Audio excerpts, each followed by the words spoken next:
嘿，朋友，坐低飲杯茶，等我同你講個故仔。你有冇聽過一個講法，話說物理學嘅盡頭係神學？係咪聽落好熟呢？好似成日都有人講，尤其係話你睇下牛頓、愛因斯坦呢啖頂尖科學家，研究到最後個個都走去信神，研究神學，好似話科學發展到最盡，就發現原來上帝一早喺度等緊佢咁。哇，聽落好有道理，又好浪漫，甚至俾到一種我哋終於揾到真理嘅錯覺。但係真相又係咪咁簡單呢？點解咁多聰明絕頂嘅腦袋，窮盡一生去追尋宇宙嘅奧秘，最後都會投向宗教嘅懷抱？佢哋到底發現咗啲乜嘢令人顫抖嘅秘密？定係呢個由始至終都係一個美麗嘅誤會？今日等我同你一齊揭開呢個世紀謎團，睇下科學盡頭嘅背後到底藏住啲乜嘢。首先，我哋要請出嘅第一位主角就係現代物理學嘅奠基人艾薩克·牛頓爵士。好多文章都話牛頓大佬後生嗰陣威到盡，發明咗微積分，發現咗萬有引力，但係到咗晚年就成日鑽研神學，仲要寫咗幾百萬字嘅宗教手稿，好似想證明科學嘅不足，要揾上帝補鑊咁。呢個故仔聽落好有戲劇性，但係佢呃咗你幾百年。大家諗下，牛頓係邊個時代嘅人？17世紀嘅英國嗰個年代，你唔信基督教，就好似你喺清朝唔梳辮一樣，係會俾人當異類，甚至會惹嚟殺身之禍㗎。牛頓由細到大都係一個虔誠嘅教徒，只係佢信嘅教派比較偏門，唔敢張揚之嘛。即係話牛頓從來都唔係晚年先開始信神，佢係由細信到老。對佢嚟講，研究自然哲學，即係佢嗰陣對物理學嘅叫法，就係理解上帝創造呢個世界嘅法則。佢發現宇宙運作得咁精妙，行星識得自己行橢圓軌道，唔會亂咁撞，正正就證明咗背後有個偉大嘅設計師，即係上帝。甚至連佢最著名嘅萬有引力都解決唔到一個核心問題：如果所有星球都有引力，佢哋點解唔黐埋一嚿呢？點解仲可以懸浮喺宇宙中？牛頓諗嚟諗去，唯有覺得係上帝喺最初輕輕推咗佢哋一下，俾咗佢哋一個第一推動力。呢個唔係佢晚年嘅覺悟，而係佢成個科學思想嘅根基。所以，與其話牛頓證明咗神學，不如話佢係用科學嘅語言去為佢堅信不疑嘅信仰揾一個最完美嘅解。好，牛頓可能係時代嘅局限。咁，我哋睇下另一位巨星，20世紀最聰明嘅腦袋阿爾伯特·愛因斯坦。呢個傳聞仲誇張，話愛因斯坦晚年覺得相對論玩唔落去，於是轉去信佛。甚至講過，如果有一種宗教能應付現代科學需求，那個就是佛教。係咪好多人喺網上見過呢句嘢？唉，又係一個流傳百幾年嘅大誤會。首先，愛因斯坦從來冇信過佛教，佢係猶太人，但佢對傳統宗教嗰種人格化嘅上帝係抱有懷疑態度嘅。佢好清楚地講過，你所讀到關於我篤信宗教嘅說法，當然係一個謊言，一個被有系統地重複緊嘅謊言。我唔相信一個人格化嘅上帝。佢經常掛喺嘴邊嘅上帝，例如話上帝不擇頭子，其實係指斯賓諾莎嗰種上帝，即係等於大自然或者宇宙本身。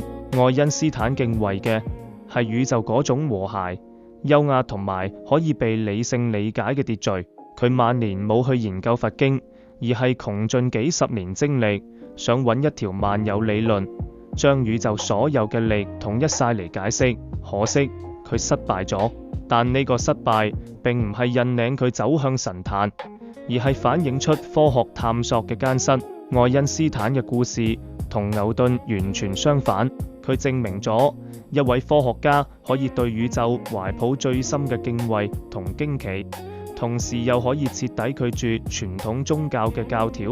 呢種對宇宙嘅宗教情懷同信一個具體嘅神根本係兩回事。聽完呢兩位，你可能會話：原來都係流料嚟㗎。咁又未必。等我哋請出第三位，同樣係如雷貫耳查爾斯·達爾文。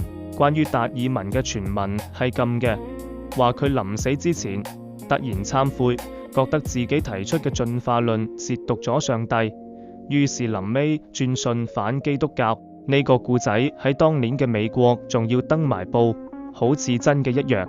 不過達爾文嘅女一走出嚟就闢謠，老豆臨終前明明就係喺度睇緊書，仲要好清醒咁話：我從來唔信基督教，呢啲都係亂噏嘅。事實嘅真相係點？達爾文年輕嗰陣反而讀過神學，本來諗住做牧師，但係當佢坐上嗰艘小獵犬號環遊世界5年，親眼見證咗物種嘅變化同多樣性之後，佢嘅信仰就開始崩塌。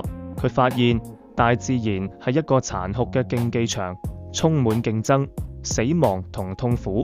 如果呢個世界真係由一個慈愛嘅上帝設計，點解要設計得咁血腥、咁浪費？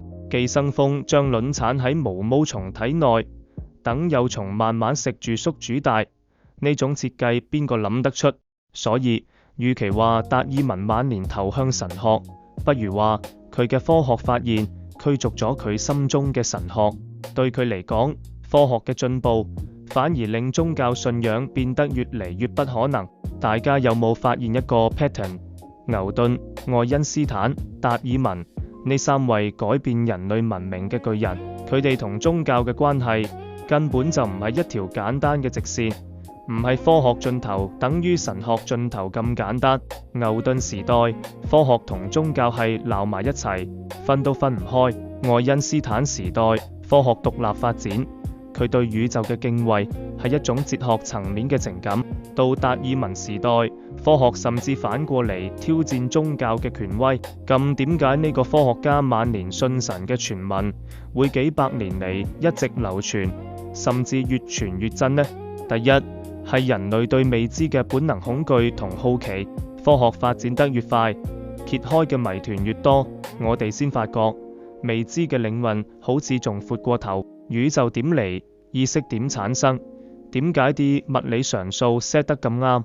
啱到好似被人微調過，專登要孕育生命出嚟咁。面對呢啲終極問題，科學有時真係答唔出。咁宗教嘅解釋就成咗一個好方便嘅避風港。第二，係對權威嘅某種誤讀同需要。我哋好中意將成功人士、天才神化，希望佢哋嘅人生經歷夠晒傳奇，夠晒曲折。如果連咁聰明嘅科學家最後都要跪低信神，咁我哋凡人信神咪更加合情合理。呢種故事對某啲人嚟講係好大嘅心理安慰。第三，語言嘅陷阱，好似愛因斯坦用上帝呢個詞本身就容易引人誤會。物理學家楊振寧教授講過一句好精闢嘅話：科學向前進一步，宗教就往後退一步；科學再向前進一步，神學又再往後退一步。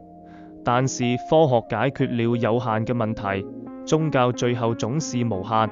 佢另一位同行，量子物理學家潘建偉院士，亦都多次呼籲，千祈唔好成日將量子力學同其他問題，例如佛學、宗教拉埋一齊講。你唔可以用佛學去計算氫原子嘅能譜嘛？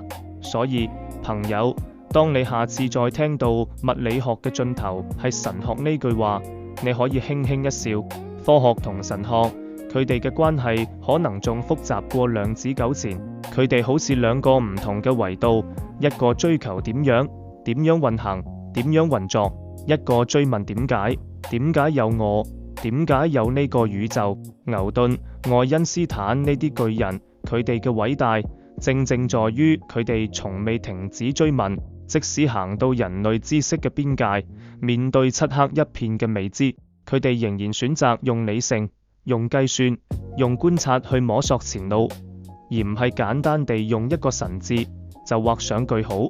科學嘅盡頭唔係神學，科學本身就冇盡頭，佢係一條永無止境嘅路，沿途不斷有新嘅風景、新嘅謎題，或者真正令人敬畏嘅，唔係我哋最終會唔會揾到一個神，而係人類呢種明知其不可為而為之，一直向未知進發嘅勇氣同智慧。你話係咪好神奇呢？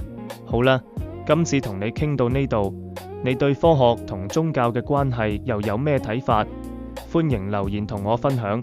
如果你鍾意呢條片，記得 like、share 同 subscribe。我哋下條片再見，拜拜。